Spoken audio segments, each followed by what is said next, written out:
Today marks the first anniversary of Whirlwind's Meet on the Chinese server. I just logged in after the update and I am going to show you all of the new rewards and perks that come with it. I am sorry about my voice because I'm having a cold, but do not worry, I am still as excited. I've seen some non-Chinese speaking YouTubers covering the anniversary as well, but because of the language barrier, a lot of the information weren't quite accurate. Some of it came from the older updates and some was just speculations. So in this video, you're getting a fully accurate breakdown and a little preview of what you can look forward to when the global server hits 1 year anniversary. Plus, I will be talking about some of the new contents, new area, new boss, new raid, new game, and everything else that just got updated today. And of course, I'll be covering all the other December updates as well in the second episode of my ongoing series of all the CN updates that will be out before the end of the month. So as you've heard, we can choose from 12 outfits in the highest price tier, apart from the gacha ones. So which one would you pick? After a lot of careful considerations and several rounds of heated discussion with my friends, I decided to go with this one. The hair looks incredible, the whole outfit feels really unique, and it was just released on global as well. The cape is super versatile. As long as you match the fur color with whatever you're wearing, it basically works with almost any outfit, especially once you dyed it. Even with the basic dye, it really looks amazing. The dress itself might not be the flashiest thing ever, but it's definitely quite unique compared to a lot of other clothes. Now, let's talk about the gacha. You might have heard that the game is giving out 69 pulls, but it's not what you think. It's not just here, take the free pulls and have fun. You do need to grind a little bit for them. I will show you everything I was able to complete within the first hour. And of course, I will do more later. I'm also going to pull on the new banner in just a second, so we will see how that goes. Next up, new outfits. These are all of the outfits that dropped on December 27th alone. These ones are from the new Jade Echo event, which is basically the free gacha using the Jade currency. A lot of people have asked me, are the Jade Echo banner just going to stay the same? Well, no, they will have new limited Jade Echo banners. When I say limited, they are out at least for like 4 months or so. So everybody can actually get the outfit if they chose to. I feel like I'm always super lucky when I pull the Jade banners because the last time I think I got it under like 80 pulls for the whole entire outfit. Between some full Jade and more free pulls and some of the Jade that I saved up, I got a little bit more than 40 pulls for this. And I got the necklace set, the bracelet set, and the hair and the profile picture. So every time I pulled, I got something useful for this whole set. I personally really love this hair because how similar the curls are with my own natural curls. I've been wearing this hair ever since I got it. This is somewhat of a Tibetan style outfit. I think it's both really cool and cute. I'll definitely use on my future Jade until I get this whole outfit. This is the new Pearl Gacha. Personally, not the greatest fan. However, I am going to pull in this gacha pull anyways. I do saw someone comparing this outfit with a Raphael from Love and Place. Cause remember the variant from his mermaid card? There is like the pink tail and everything. And I know there are players of both of these games, so I don't know. Maybe that will sway you. This is a new whale outfit. So if you already have the bolt, you can upgrade it a little bit more, ascend it to the literal throne, and get Big Brother Zhao. Okay, spoilers. Let's just say gold is basically the color of royalty in China, which makes sense. After spending about 40k dollars, you might as well be a royalty.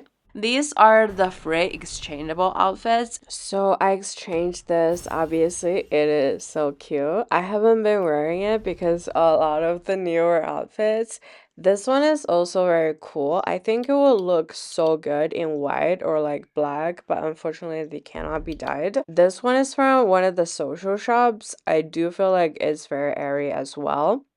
And my favorite is this one. It kind of really look like Raphael. Sorry again. In one of his miss card. And I actually got the cape and the hood. And then I combined it with this outfit that I got from November. I color coordinate the whole set. It will look like some sort of badass assassin. I've been wearing it ever since. The next one is also free from the anniversary gifts. I think this is like super warm. If I can, I will dye it and wear it on Chinese New Year. And these are some of the new outfits you can buy. Since you can just see in the right corner how much it is in pearls, I won't bother you with the price, just how I think of it. I think the design of this outfit is definitely cute, but what really drew me is that they have Aunt Han and Uncle John on it. Like, how cute is that? This one is the newest, most expensive outfit there are. And I do think the design is like super cool. It's from like the Ming Dynasty. This new weapon skin is perfect if you're from where is hell. There are also two new skins for Mystic Arts. This one is like so cool, but unfortunately I don't use it and the price is amazing. This is also a new skin, but it was for the newest Mystic Art. It is so new that I haven't got it yet, but I think I will definitely be using it because it's group attack, so I'm definitely buying it. I will try to get the Mystic Art before my next update video. Oh, and there's a new feature that lets you combine all the functions from all of the mounts that you own. And what the fuck? I literally talked about this in my last update video. I was like, what if they make a new mount that can climb mountains, go to small spaces, and collect items? Now I can buy the goat, climb the Bujianshan mountains, and have him hunt treasure chests and materials for me. Okay, sold.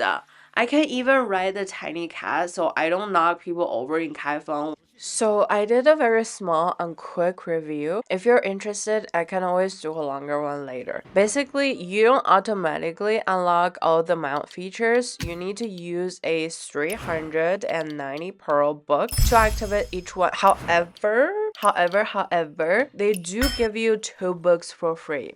Anything beyond that costs 390 pearls each. I installed the gathering feature on my cat using 1 book, so theoretically he can't reach places my big horses can't. After testing it out, the gathering radius feels more or less the same as the horse, despite its tiny size. Sadly, he does still knock people over when he runs. Oops. But honestly, people are probably more forgiving when it's a tiny cat crashing into them, I would assume. Unfortunately, he still can't go inside of caves since no mounts are allowed there. And I also don't think anyone's house actually contains gatherable items. I also put the treasure hunting feature on the goat and took him around Hexi Liangzhou and Bujianshan mountains. He's not perfect either. There were definitely places he couldn't climb despite being advertised as the mountain climbing sheep goat. And I'm not sure I've fully figured out how to use the climb feature either, but he did help me find a few treasure chests that my deer completely missed. So good job. Overall, I feel like none of the mounts feel so pay to win, to be honest. You're not suddenly a king compared to people who don't have them. It's more like they're cute, sometimes useful companions, and other times they're just silly little pets that make you laugh.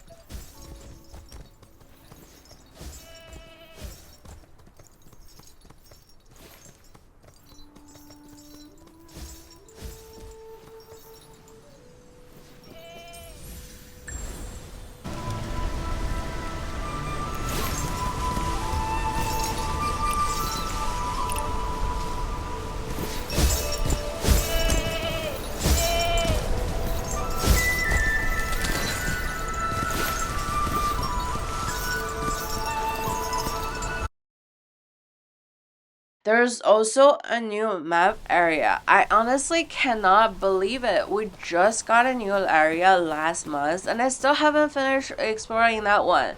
I haven't even reached all the boundary stones yet, and trust me, they're harder than you think. So, this is actually inside of a new quest. When you actually go to someone and blah blah blah, you are in this new map. This map is like even curiouser because it's in a completely separate map, almost like a dream map. It's not within the big map, and I don't know how to get there. So, like, right after I open this map, I haven't been able to left it yet. I mean, obviously, I can leave it. I just don't know how to come back. So, I will try to figure that out before going to other places. And so, basically, I am showcasing you this new treasure chest thingy. Basically, you have to press V to determine because like there will be two different chests and one of them is fake and the other one is real. You have to listen to see like which one is real or fake. And obviously, we still have the Meow Meow challenge. In this case, they are asking me to ring the bell, so I did. So yeah, I won't take that much of your time. I'm just going to walk to the Wanderer Explorer thingy where like they can give you the map. So I will kind of show you how big this map is. I mean, like it's not really a new map. It's just like a new area. And I think it still belongs to the Bujianshan because a lot of the mechanics and the oddities are actually from the Bujianshan. However, the treasure chests are not from Bujianshan, which is kind of odd. I don't know like what's the deal with it yet. I talked to some of the NPCs. A lot of them are mentioning the war.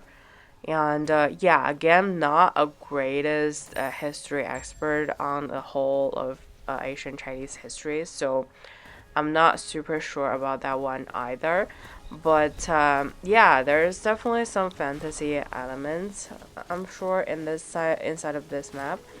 And I would say this is probably one third of Kaifeng or one third of Qinghe.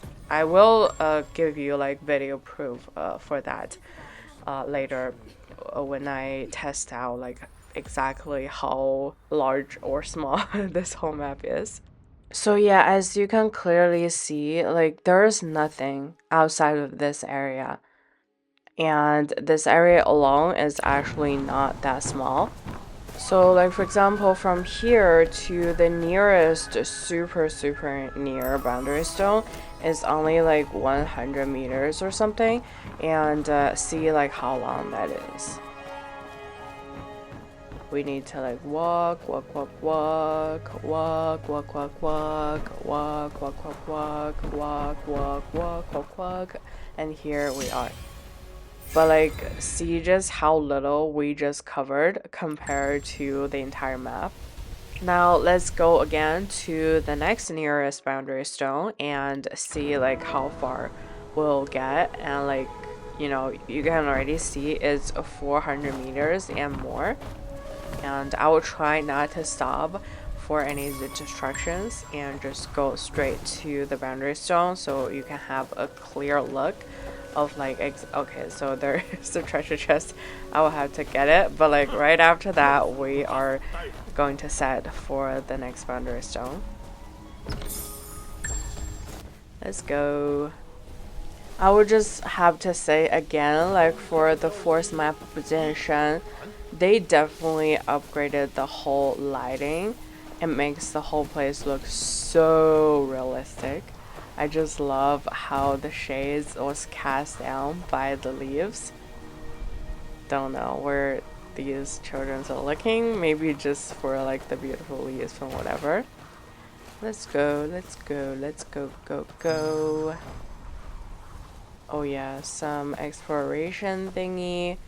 Yeah, again, like these new missions are a lot. I haven't even finished the one for like the beginning area for the first map. Yeah, I'll just like do this one thing real quick and then we'll go to the boundary stone, okay? So basically, they were saying they need help for something, apparently. And let's see what they want. Oh, it's a challenge. It's a shooting challenge, but on horse. That is definitely interesting. Let's see, let's see, let's see. So we have to like run and then like go past obstacles while shooting. It is definitely interesting. I don't see this for any of the other maps. Oh, here's the boundary stone. But I cannot click it yet. I have to finish the game. This is actually pretty fun, not going to lie. I might come back and try this again. So yeah, you have to go through the yeah. I won. That's good. That's good. I like it. So we got turned back to the original point, and then that's when we're finally no stop and no nothing to go to the next boundary stone. But as you can see, like we've already was running for quite some times, and yeah, still the 400-meter is a very small part of the new area in this map. So yeah, like every time that they're opening new things, I'm like, what the hell are you doing? Like, how are you doing it? You're doing the last big area in Bujianshan just last month, and I haven't even finished yet. Like, now you already made more? Like, how does that work? So, yeah, finally, we got to the boundary stone. And yeah, that's just like these really small area that we just covered. Imagine like all the other really big places inside of this map. I'm not going to show you today. If you're interested, we can do another exploration video later. Just tell me in the comments if you wanted to see that. Oh yeah, you're not gonna believe this, but they opened a new chess game or like a board game kind of thingy. And it's basically Monopoly, but like Asian Chinese style. So if you're into Monopoly, you've got something more to be excited about. But like I haven't really been playing a lot of Monopoly, so I'm just like here showing you the intro for this whole thing. And if I ended up liking it, I might do more videos on it. And so basically, they want you to meet this person up on the mountains, and obviously, my goat did not take me there. I have to like jump, and you can see like the mountains are not super crazy. He should have been able to climb these, right? Anyways, yeah, so basically, you just met this person who I think makes all the board games and whatever, and he's just like telling you a story where you get a very beautiful cutscene where you and your friends were riding on the horses and perhaps dodging some attacks from the enemies and whatnot. It's like super. By the way, I don't know why, but they suddenly minus several thousands of my goose point. Like, what the hell, by just me riding on the horse? But anyways, they sent me to this farting old man, and basically they want you to like talk to him, and he will be explaining some of the rules. I really appreciate the fact the first round is actually you playing with Ruby, with Uncle Jiang and Aunt Han. So yeah, it definitely brings back some memories. And yeah, they kind of incorporate a lot of the world view into this mini game, which makes you feel like it is actually super well made and well designed. So basically, they said you can choose from different sect, and different sect will have different perks. For example, the first round, they are letting you choose Wall of Heaven, and it definitely gives you some of the perks. And then, yeah, the rest is pretty similar to basically a Monopoly, but they actually made these like real life little places where you can actually run and jump, and then you reach to these little mini architectures and stuff, which are like super cute. I do feel like if you're into Dragon Dungeons and Dragons or any of the board games, this might be something really excited for you in the future.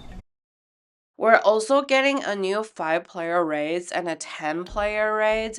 I don't normally do the new raids very much because, well, I suck and I keep forgetting on the mechanics. So most of the time I just skip the new ones and do the old ones.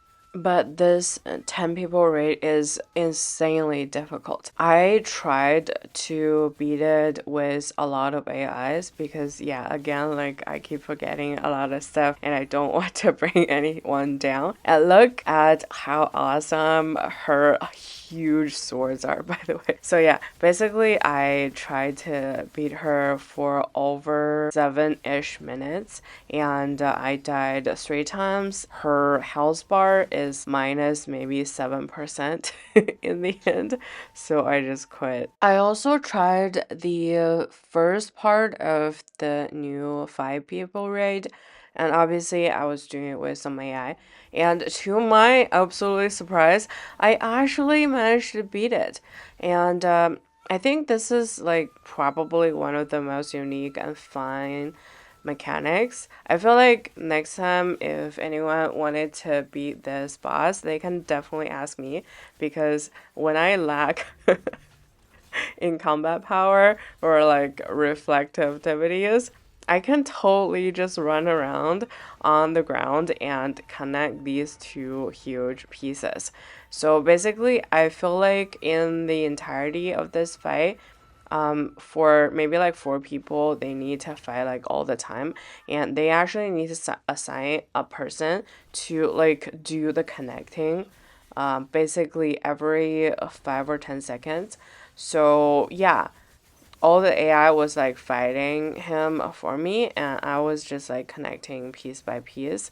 It actually went like definitely a lot more smoother than I have imagined, and I'm like super grateful for that. Because this is literally the first time that I've beaten a new boss, like a new raid boss without my master. So like I am super proud of that. I am going to show you the full video of like how I beat the boss. Basically, yeah, again, I did not do a lot of the beating. I was just like running around connecting pieces. But yeah, again, I am super proud of myself. So I'm just gonna put the whole video without editing. If you are bored watching me suck at fighting and whatever, you can just go to the next section.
天下，天下自为我。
Oh, as I was finishing recording this video, the game gave us another free 10 pulls because apparently a lot of people have put in a lot of tops ups and yeah, they just topped the chart again, which is why they give us like 10 free pulls, but obviously I did not get anything. But I still need to grind more and receive about 30 pulls from the Pearl Gacha alone from the system for the anniversary, so you never know.